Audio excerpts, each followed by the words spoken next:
अस्सलामुअलैकुम। आज की इस वीडियो में हम बात करने वाले हैं कि कीवा के माध्यम से किस तरह से ट्रांसफ़र ले सकते हैं, यानी कि कफ़ाला करवा सकते हैं किसी भी कंपनी या कफ़ील के पास। बहुत सारे लोग जो है इस वक़्त बहुत सारी गलतियाँ कर रहे हैं, जिसकी वजह से कफ़ील जो है उनके ऊपर फ़ाइन भी लगा रहा है, 50,000 रियाल, 10,000 रियाल, इस तरह से फ़ाइन लगाया जा रहा है। तो किस तरह से इस वक़्त जो है ट्रांसफ़र ले सकते हैं, क्या टर्म एंड कंडीशन है और जो है आपके इकामे का वैलिड होना ज़रूरी है या कॉन्ट्रैक्ट वैलिड होगा तब भी होगा या नहीं होगा? सारे सवालों के ऊपर बात करने वाले हैं, क्योंकि बहुत सारे लोग जो है इसके बारे में सवाल कर रहे थे और कमेंट कर रहे थे। तो वीडियो को लास्ट तक जरूर देखेगा। इस वीडियो के अंदर कंप्लीट जानकारी देने वाले हैं। देखिए, सबसे पहले हम बात करते हैं कि आप लोग अगर किसी भी कंपनी में काम कर रहे हैं और अगर आप लोग उन कंपनी को कहते हैं कि हम जो है किसी भी दूसरी कंपनी में ट्रांसफर लेना चाहते हैं, यानी कि कफाला लेना चाहते हैं, किसी भी कफील के पास अगर काम कर रहे हैं, तो कफील और बहुत सारी कंपनियां यह कहती है कि आप जो है कीवा पर जो है आर्टिकल 77 या आर्टिकल 67 के तहत, यानी कि इस तरह के आर्टिकल बहुत सारे हैं कीवा के ऊपर, तो वहां पर जो वो लोग कहते हैं कि आप लोग कॉन्ट्रैक्ट को टर्मिनेट कीजिए और उसके बाद से हम जो है आपको को जो है कफाला दे देंगे। बहुत सारी कंपनियां इस तरह से कहती है, लेकिन हम जो आपको बताने वाले दो कंडीशन बताने वाले इस वीडियो के माध्यम से, जिसको आप फॉलो कर सकते हैं। देखिए, अगर मान के चले आपको किसी भी कंपनी में ट्रांसफर लेना है, तो सबसे पहले जो है आपका जो है इकामा और जो है आपका कॉन्ट्रैक्ट दोनों का खत्म होना जरूरी है। अगर आपका इकामा एक्सपायर है और आपका कॉन्ट्रैक्ट भी अगर एक्सपायर हो गया, खत्म हो गया, तो आप किसी भी सामने वाली कंपनी को जाकर के आप इकामा देंगे और ट्रांसफर लेना चाहेंगे, तो आपका ट्रांसफर हो जाएगा, कोई भी दिक्कत नहीं होने वाला। वहीं अगर हम बात करें कि आपका इकामा जो है एक्सपायर हो गया और कॉन्ट्रैक्ट अगर वैलिड है, यानी कि कॉन्ट्रैक्ट खत्म नहीं हुआ, यानी कि आपका जो है इकामा एक्सपायर हो गया, कॉन्ट्रैक्ट जो है आपका अभी बचा हुआ है, यानी कि कॉन्ट्रैक्ट खत्म नहीं हुआ। और इस कंडीशन में मान के चलिए अगर आप जो है वहां से कीवा पर जाकर के आपको जो है कॉन्ट्रैक्ट को टर्मिनेट कर देते हैं और किसी भी दूसरे कंपनी में ट्रांसफर लेना चाहते हैं, तो ट्रांसफर तो आपका हो जाता है, लेकिन कफील जो है आपके ऊपर फाइन लगा देता है। इस जुर्म में वो फाइन लगाता है कि आपने जो है कॉन्ट्रैक्ट बाकी रहते हुए आप जो है कॉन्ट्रैक्ट को टर्मिनेट कर दिए हैं।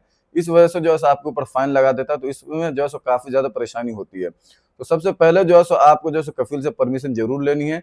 उसके बाद से आप जो है कहीं भी ट्रांसफर ले सकते हैं। बिना परमिशन का ट्रांसफर लेने में बहुत ही ज्यादा परेशानी है, आपके ऊपर वो फाइन भी लगा सकता है और आपके ऊपर हुरूफ भी लगा सकता है। तो इन चीजों का आपको ख्याल रखना है और ध्यान रखना है। वही मान के चलिए अगर आपका कॉन्ट्रैक्ट वगैरह वैलिड है और सारा कुछ अभी वैलिड है और आपकी कंपनी जो है आपको यह कह रही है कि तुम जो है कॉन्ट्रैक्ट को टर्मिनेट कर दो, हम तुमको जो है कफाला दे देंगे, ट्रांसफर दे देंगे, तो ऐसी गलती आपको बिल्कुल भी नहीं करना है। आपको जो है कॉन्ट्रैक्ट को टर्मिनेट नहीं करना है।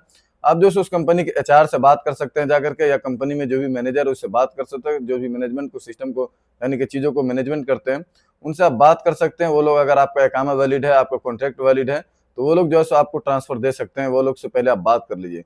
उन लोगों से बात करेंगे तो वो लोग जो है आपको पहले बता देंगे कि ठीक है, आप सामने वाले कफील से या कंपनी से रिक्वेस्ट मंगवाओ, हम जो है यहाँ से जो है ओके कर देंगे, हम जो है रिक्वेस्ट को एक्सेप्ट कर लेंगे और इस तरह से आपका जो है ट्रांसफर हो जाता है, कफाला हो जाता है। वहीं जो है आप अगर मान चलिए बिना परमिशन के कंपनी या कफील के अगर आप ट्रांसफर लेना चाहते हैं, आपका सारा चीज वैलिड है, तो फिर आपके ऊपर जो है बहुत ही ज्यादा परेशानी होती है।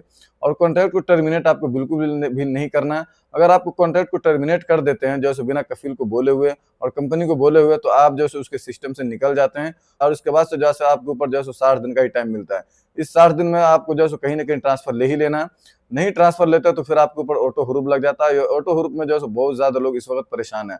और ऑटो हुरूप का जो कंडीशन है इस वक्त आप लोग को मालूम ही होगा। ऑटो हुरूप से रिलेटेड जो है बहुत सारे लोग इस वक्त परेशान है। कैंसिल करवाने से रिलेटेड बहुत ही ज्यादा परेशानी होती है। तो कफाला लेने के लिए जो है आपको कफील की परमिशन जरूरी है और जो कंपनी में काम कर रहे हैं तो कंपनी की परमिशन जरूरी है। उसके एचआर वगैरह से आप बात कर सकते हैं। अगर कफील से आप बात नहीं करते हैं, उसके विदाउट परमिशन अगर आप जो है कफाला लेने की कोशिश करते हैं, तो वो आपके ऊपर फाइन लगा देगा, तो फिर ज्यादा परेशानी हो सकती है। तो उम्मीद करता हूँ कि वीडियो आपको समझ में आ गई होगी। और भी सऊदी अरब से रिलेटेड अगर आपको कोई भी सवाल है, ट्रांसफर से रिलेटेड और फाइनल एग्जिट से रिलेटेड अगर कोई भी सवाल है, तो आप मुझे कमेंट जरूर कर सकते हैं। मैं रिप्लाई करने की पूरी कोशिश करूंगा।